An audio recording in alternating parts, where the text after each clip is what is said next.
وَلَقَدْ يَسَّرْنَا الْقُرْآنَ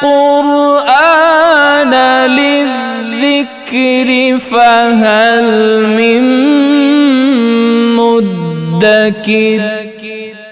یتیم بچہ ہو بچی ہو، اس کے مال کے بارے میں بڑی وعید کی گئی ہے، جسے ہمارے معاشرے میں سماج میں ایک بڑا چھوٹا سا ایک معمولی کام سمجھا جاتا ہے، اس کی بڑی وعید کی گئی۔ فرمایا ان الذین یاکلون اموال الیتامی ظلما انما یاکلون فی بطونہم النارا۔ جو لوگ یتیموں کا مال کھاتے ہیں ظلم، غیر عدل سے، انصاف عدل سے نہیں، ظلم سے۔ ظلم کا مقابل عدل ہی ہے، عدل ہے ظلم ہے۔ جو ظالمانہ طریقے سے، غاصبانہ طریقے سے، مکارانہ طریقے سے یتیموں کا مال کھا جاتے ہیں، وہ مال نہیں ہے، وہ جہنم کی آگ ہے۔ یہ خوبصورت نوالے جو کھا رہے ہوں، یہ یتیموں کا مال بیچ کے بینک بیلنس جمع کر رہے اور اپنے خزانوں میں جمع کیے جا رہے ہوں، اللہ اللہ، یہ جہنم کی آگ ہے۔ تمہیں یہ گلوں میں موتیوں کی مالا نظر آتی ہے، تم زکوٰۃ کے پیسوں سے، یتیموں کے حصے سے اپنی بیوی کے لیے خوبصورت نیکلیس خرید کے دیتے ہو، اپنے ہاتھوں سے اپنی بیوی کے گلے میں تم جہنم کی آگ کا ہاتھ ڈال رہے ہو، تمہیں اندازہ ہی نہیں کیا کر رہے ہو۔ اللہ اللہ، تم جانتے نہیں کہ اسلام سے پہلے کس طرح عورتوں کو محروم رکھا جاتا تھا، یتیم بچوں بچیوں کو کس طرح محروم رکھا جاتا تھا، اور اسلام نے ان کو حقوق دیے؟ تم یہ بات جانتے نہیں؟ اور آج تم اتنے دانشور ہو گئے، اتنے عقل مند ہو گئے، قرآن سے بھی زیادہ، رسول مقبول صلی اللہ علیہ وسلم کے فرمان سے زیادہ عقل تمہارے پاس آ گئی، معاذ اللہ۔ کیوں اتنے سیانے اپنے آپ کو سمجھتے ہو؟ کیوں یہ حجتیں دلیلیں نکال کر لوگوں کا مال کھائے جا رہے ہو؟ اللہ تعالیٰ نے یتیم کے مال کو جہنم کی آگ قرار دیا ہے۔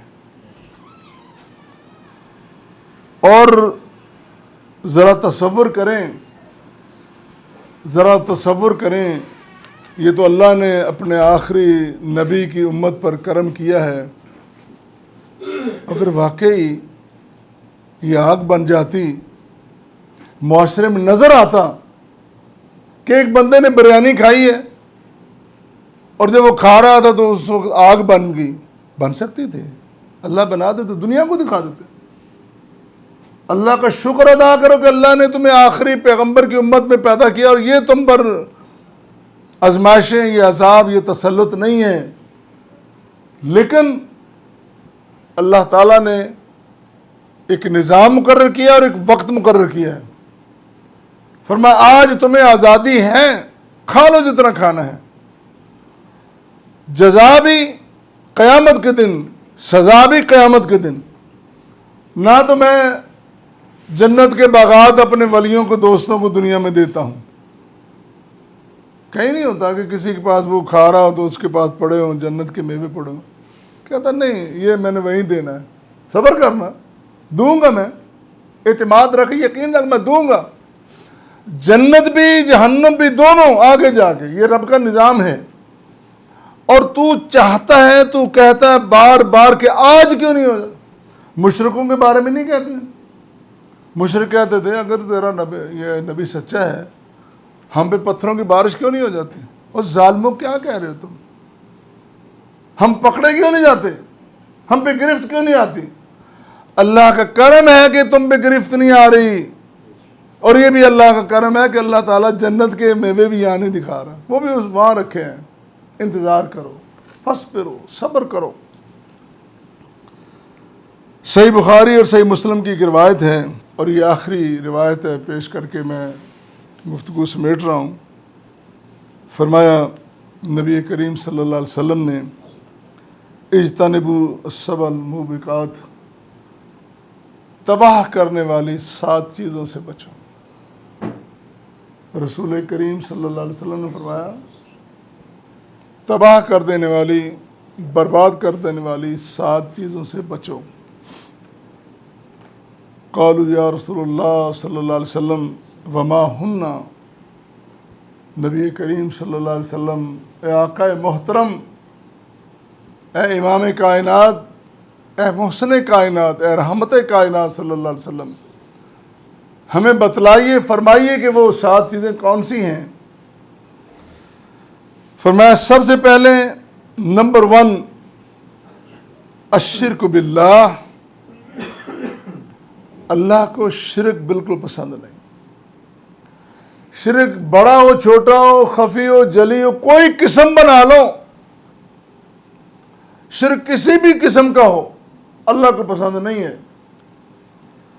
والسحر، اور جادو، جادو کر دینا، اپنے بھائی کو، سگے بھائی کو، اپنی بہو کو، اپنی ساس کو، اپنی ماں کو، اپنے والد کو، اس پہ جادو کر دینا۔ ہمارے گھروں میں، ہمارے رشتہ داروں میں، ہمارے معاشرے، ہمارے سماج میں مسلمان قرآن گھروں میں موجود، الماریاں بھری ہوئی قرآن سے، الماری بھری ہوئی حدیث مصطفیٰ سے، لیکن بہو اٹھتی ہے ساس کے لیے، ساس اٹھتی ہے بہو کے لیے، جا کے جادو کرتے ہیں، تھوڑی سی غرض کے لیے انسانیت سے گر جاتے ہو۔ فرمایا بچو اس سے۔ وَقَتْلُ النَّفْسِ الَّتِي حَرَّمَ اللَّهُ إِلَّا بِالْحَقِّ، اللہ نے کسی کا قتل حرام کر دیا۔ فرمایا بچو اس سے۔ جو طریقے ہیں کہ ایک مجرم ہے اس کو سزا دینی ہے، مرتد ہوگا اس کو سزا دینی، اس سے علاوہ تم اپنی اغراض کے لیے قتل کرنے کے درپے ہو۔ فرمایا بچو اس سے، کس طرف جا رہے ہو؟ اور پھر فرمایا چوتھی چیز وَأَكْلُ الرِّبَا، سود کا کھانا، اس سے بچو، نکلو اس سے، یہ بہت بڑی بربادی ہے۔ سود کے کاروبار سے، سود کے کھانے سے انسان خوشحال نہیں ہوتا، اس کو قلبی اطمینان نصیب نہیں ہوتا، اس کے گھر میں خوشیاں سدا نہیں رہتی۔ وَأَكْلُ مَالِ الْيَتِيمِ، وَأَكْلُ مَالِ الْيَتِيمِ، اور یتیم کا مال کھانا، اس سے بھی بچو، یہ تو سیدھی سیدھی جہنم کی آگ ہے، کیوں کھا رہے ہو؟ اور پھر فرمایا وَالتَّوَلِّي یوم الزحف، جنگ کا دن ہو، میدان سجا ہو، دشمن کے سامنے کھڑے ہونے کا وقت ہو اور تم پیٹ پھیر کے بھاگ جاؤ۔ نادان گر گئے سجدے میں جب وقت قیام آیا، اب کوئی بھاگنے کا وقت ہے؟ فرمایا اس سے بھی بچو، پیٹ پھیر کے نہ جاؤ، گولی کھانی ہے تو سینے میں کھاؤ۔ کیا بستروں میں لوگ نہیں مرتے؟ کیا خوشحال لوگوں کو موت نہیں آتی؟ کہاں موت نہیں آتی؟ پیٹھ نہیں پھیرنی۔ اور آخری بات جو رسول کریم صلی اللہ علیہ وسلم نے فرمائی، صحیح بخاری کی روایت ہے، آپ نے فرمایا